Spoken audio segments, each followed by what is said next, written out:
How's it going, American history students? This is Mr. Bell coming back at you with another lesson, online video lesson that will be published on YouTube. Today we're going to be covering American History 1, Section 2.2 and 2.3. These are some shorter sections, so no need to give each one a separate video. The first one talks about the emergence of American identity in the forms of schools and churches. The first public schools were concentrated heavily in New England and the Northeast. They were originally to teach kids to read the Bible. That's how the first schools started out. In the South, things were more rural, so you had less schools.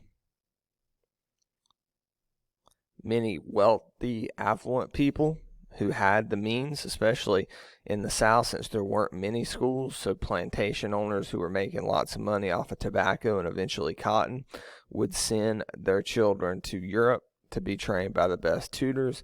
Women were not often allowed to attend school until the 1800s. Let's talk about the first colleges. Harvard, Yale, William and Mary. These colleges are probably ones you recognize, especially Harvard and Yale, Ivy League colleges, some of the best in the country.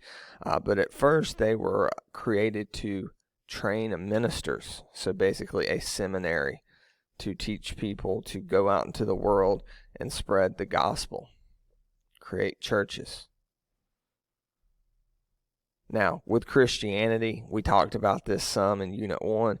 You're starting to see it kind of break off into its little denominations like Lutheran, Methodist, Mennonites, the Anglican Church, Anglican Church, which is, I guess, more on par with like the Quakers, but Southern Baptists probably definitely recognize that one. But the main thing I want to focus on here is the First Great Awakening. The First Great Awakening is led by Jonathan Edwards and George Whitefield, and the purpose is to not focus on as much as what denomination you are. It's not important that you're a Baptist. It's not important you're a Methodist. Not as important you're a Presbyterian, etc. But what's important is your relationship with God, and beyond that, it needs to be an authentic relationship with God, not one that is for show or that is hypocritical and invites people to speak ill of Jesus Christ based on the example you live. If you guys think I'm going too fast, please email me and I will slow down. I'm skipping around because most of this stuff is not going to be quizzed or tested on. Let's talk about freedom of religion. Freedom of religion is something that is, let's see if I had another slide on it. We're not going to worry about separation of church and state now. Focus more on that in the class like civics, but I am going to focus on freedom of religion. Most of you know that the First Amendment gives us freedom of religion. However, the words freedom of religion don't appear in the U.S. Constitution, the Bill of Rights, for that matter. What does appear is the Establishment Clause. The government can establish a national religion. And the Free Exercise Clause. You are free to practice the religion of your choosing, even if that's no religion at all. You add these two things together, and it's interpreted as freedom of religion in America. Egalitarianism. This is a word that means equality. I want you to focus on that word. It will come up quite often in this unit. Egalitarianism is a fancy way to say equality. An egalitarian country is what America strived to be, even though at first that was a hypocritical notion with institutions like slavery, how women were treated, how natives were treated. Patrick Henry, he's an important individual. He's the first politician to come out of the colonies and identify with their country over their colony. Their country over what will be the state, eventually Virginia. He claims, I'm no longer a Virginian, I'm an American. This creates nationalism. It puts us on the track to becoming the United States. It was big for a politician to do this at the time. We know that, as I mentioned earlier, equality was kind of a falsehood early on with how African Americans were treated on the plantations especially. So that's going to do it for 2.2. I'm going to go ahead and exit out of that one, and I will pull up here the 2.3 notes, which deals with Shay's Rebellion, Articles of Confederation. The Articles of Confederation are the first constitution in the colonies. It's a flawed document, as we're going to talk about here in a minute. It's a flawed document that the event Shay's Rebellion is going to expose as a flawed document. The Articles of Confederation lack two key powers: the power of a federal income tax and the power of a federal military. We were still using state militias at this time. So when the average citizen Daniel Shay, who actually fought in the Revolutionary War, is upset over taxes, at the state level, because again there's no federal income tax, he and farmers take to the streets. Here's Daniel Shay and people like-minded, such as Daniel Shay's feeling. They fought for their country. They helped it win its independence. Many of them need help after the Revolutionary War, and in order to do so, they do things like take out loans from banks. So here is Daniel Shay, who's going to be hit with a heavy state tax from the state of Massachusetts, but he's also trying to pay back this debt to get his farm up and running. So this is going to make it very financially stressful for Mr. Shay. So he and farmers take to the street and protest that quickly become violent, and it takes multiple waves of state militia to curtail the protest.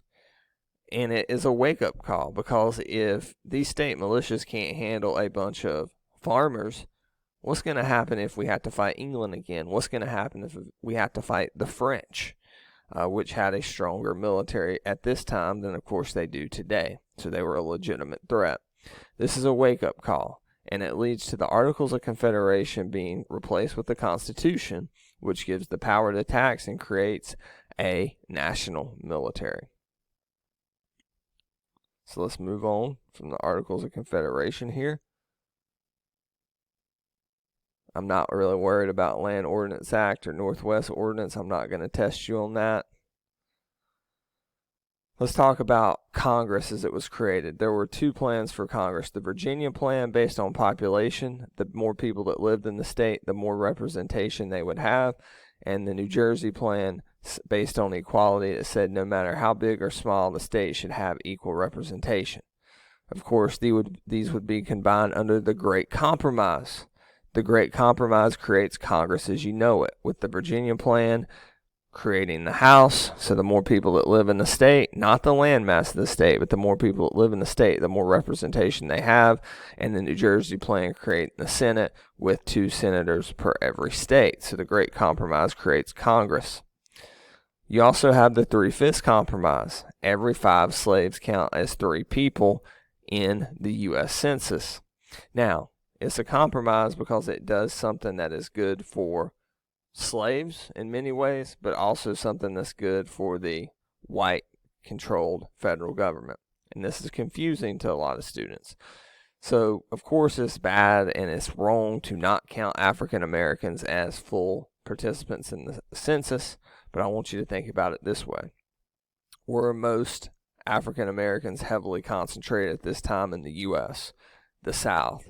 So if each state counted African Americans fully in southern states, that's going to lead to a larger representation of racist white males in the House of Representatives from those states, and it's going to make it harder to get rid of slavery.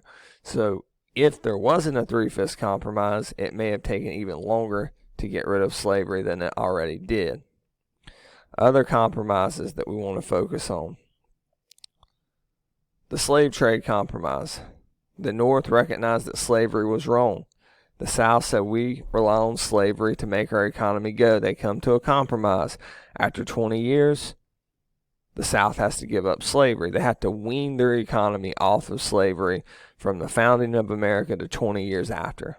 Well, 20 years comes and goes, and they refuse to do it. The reason they do is the Industrial Revolution has taken place throughout Europe, which means lots of mills that make clothing, which means they need lots of cotton, and cotton becomes a multi-billion-dollar industry. So they refuse to get rid of slavery. Not really worried about the Electoral College, and here it's more of a civics thing. Of course, it's 270 to be elected president. The more people that live in a state, the more representation they have in the Electoral College. If you have any questions, please email me at bsbell@clevelandcountyschools.org. Thank you for your time. Stay safe.